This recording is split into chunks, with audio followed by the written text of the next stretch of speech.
हम लोग अपने जीवन में इतने बिजी हैं कि हम लोग हमेशा बड़ी बड़ी चीजों में ही अपनी खुशियां ढूंढते हैं। हम लोगों को खुश रहना चाहिए, चाहे वो खुशियां छोटी हो या बड़ी। आज की कहानी आप लोगों का दिल झकझोर देगी। मीना अपने कस्बे से अकेले ही शहर की तरफ नौकरी करने जाती थी। वह एक स्कूल में टीचर थी और बहुत ही लगन से काम करती थी। वह कभी भी शहर के माहौल में नहीं रही थी। इस वजह से कभी कभी वह परेशान हो जाती थी। जब वह अपने जॉब से अपने घर जाती थी तो रास्ते में एक बुढ़िया अमरूद बेचा करती थी। वह बहुत ही बूढ़ी थी।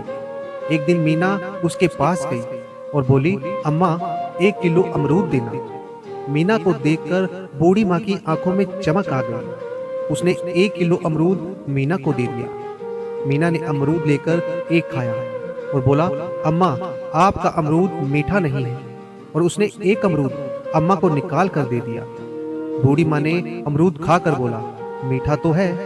फिर मीना अपना थैला लेकर वहां से चल गई। अब हर रोज मीना का यही काम था, 1 किलो अमरूद खरीदना और फिर बोलना, अमरूद मीठा नहीं है। एक दिन मीना के पिताजी उसके साथ आ रहे थे। उस दिन भी उसने ऐसा ही किया।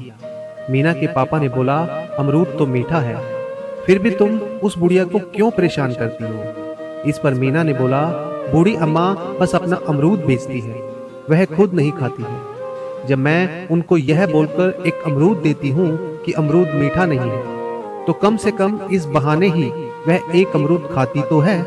मीना के पापा बहुत खुश हुए और बोले, बेटी तुम बहुत अच्छा काम करती हो। वहीं दूसरी तरफ बूढ़ी अम्मा के बगल में एक लड़का जूस बेचता था। एक दिन वह आया और बोला, अम्मा जी आप क्यों हर रोज एक अमरूद उस लड़की को फालतू दे देती हो?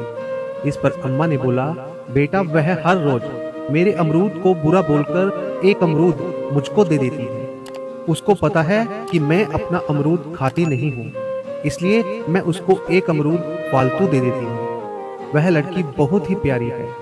अम्मा की यह बात सुनकर लड़का सोच में पड़ गया और बूढ़ी अम्मा के चेहरे पर एक संतुष्टि का भाव था। दोस्तों, इस कहानी से हम लोगों को यह सीख मिलती है कि खुशियां दो और खुशियां लो। दोस्तों, अगर यह कहानी आपको पसंद आई हो तो हमारी कहानी को आगे भी शेयर करें और हमारे चैनल को भी सब्सक्राइब करें। धन्यवाद।